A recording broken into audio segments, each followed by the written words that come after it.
Good morning. Just to follow up on a comment, James Stawniczy from Lease. I have a pretty lucky position in that I get to see lots of different components of the property sector, from GSA projects to military homes to commercial buildings. But most importantly, and what sort of got me interested in the sustainability movement, is that my partner is a pediatric emergency room doctor. And there is a talk and a communication that goes on between both of us.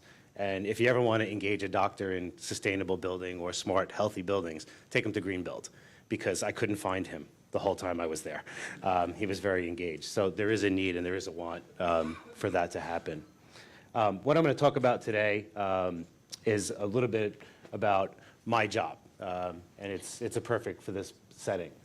It's promoting health in the workplace, but also promoting hygiene on our sites. We all very much talk about the occupants of a building, but what about the 300 men a day on an average project that are being exposed to chemicals and other such things? So I like to think of myself as lucky in that I can deal with both of these on a daily basis. So the first thing I'll talk about is internal operations in the corporate workplace. When I first spoke to Charlene, I just had a plan on my desk about our new office. So it's the people that work for Lease in New York City. And the big thing is complacency. People come into work and they're sort of like sitting in a file cabinet all day. So we're moving to an activities-based therapy, right? Therapy, an activities-based design, because you don't sit in a shoe store all day when you need meat from a butcher, right? So when we go out and do our chores on a daily basis, we go to different destinations to do different things that relate to whatever that task is.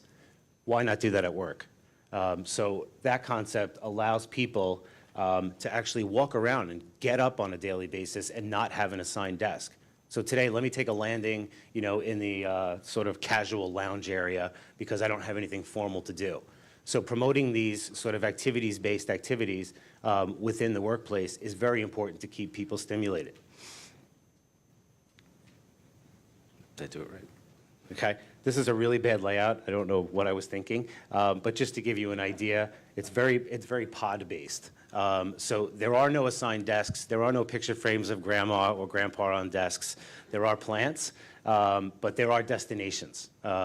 So that's what we try to promote in these areas. Okay, so it's using the old concept of a fly-down area, but now taking it to a big scale. It's very difficult to tell someone who's had a corner office with glass for years, you no longer have an office. Well, we like to say tough. So what you do is just increase conference rooms. But it does work. We do have these plans. This is actually a plan from our office in Melbourne. We are implementing it in Sydney, and we did work with Commonwealth Bank of Australia to implement this type of plan. So it is an exciting destination, not a file cabinet that we're also used to every day. Some of the other things that work into that, so it's not just architecture, it's not just engineering, but it's promoting other lifestyle changes within the workplace. So it's healthy eating, it's good well-being, so having employees have walk monitors, and then creating a competitive environment for people at the end of a week to measure how far they've actually walked during their workday. The stuff works. You hear about it in pockets, but it's actually become mainstream in our office. People lose them sometimes on the subway tracks, and they can't wait to get another one because it keeps them moving to the goal. It's like a video game. So make everything animated. And then finally, we have green office standards. We want to make sure that that file cabinet is actually breathing and living the right way. So materials and VOCs and the other things that were discussed are all factored into our daily decisions within our offices. We don't want to be a company that doesn't have healthy offices and is out there promoting sustainability and environment and everything we build. So it's just as important for us to focus on our own people. The hard part is what happens in the field.